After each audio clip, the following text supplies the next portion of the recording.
বন্ধু আইসো টিয়া লাগিয়া সারাদিন গরু মেতরগিরি করি। হুমুন্দি কয় গিরা আরে বেটা তোরে না করছি আমার ছুটু কাটো কাস্টমারের ব্যাপারে কথা কবি না। আমার কোটি কোটি টিয়ার ব্যবসা, আমার কি টিয়ারও বাবা আছে রে? আমাকে সব সময় 10-12 আইফোন থাকে। ফোন রাখ। বাইর তো খেদাই দিছি, পরীক্ষা তো ফেল হইছি, পকেটে খরচের টিয়াও নাই গিয়া, যাই হাতে করে টিয়া লই গিয়া।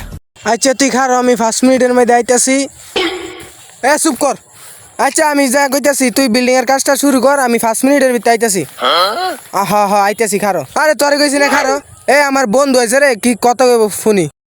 বন্ধু বাইতে তো বার করে দিছে, অনেক পকেটে খরচের টিয়া নাই গিয়া, করে টিয়া দে 2 দিন ধরে কিচ্ছু খাই না, দেখ পেটটা। আচ্ছা বন্ধু তুই আমার লগে বিয়েলে দেয়া করিস, আমার অফিসে যাইস, তোর আমি কিছু টিয়া দিমুনে, আমি অন্য যাই, আমার কাম আছে।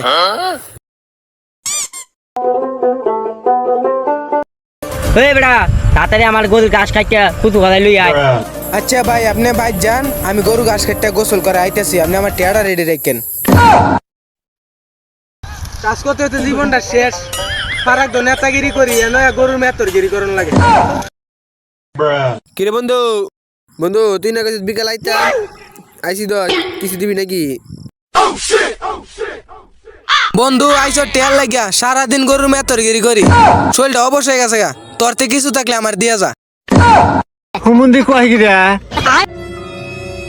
আরে সাত আমার তুই তো রাখাল গিরি করে কাজ, তুই আবার কইতে আমার টিয়া দিবি? যা যা, আজ যা খারাপ সময় দেখি আমার এই কথা গেলি কয়ে গেলি। বিয়াল টাইমে তো বাপ সাপ ধরি কিন্তু কইতারস না, অনেক গরু রাখাল গিরি করতেছি, অনেক দেখে লাইছত।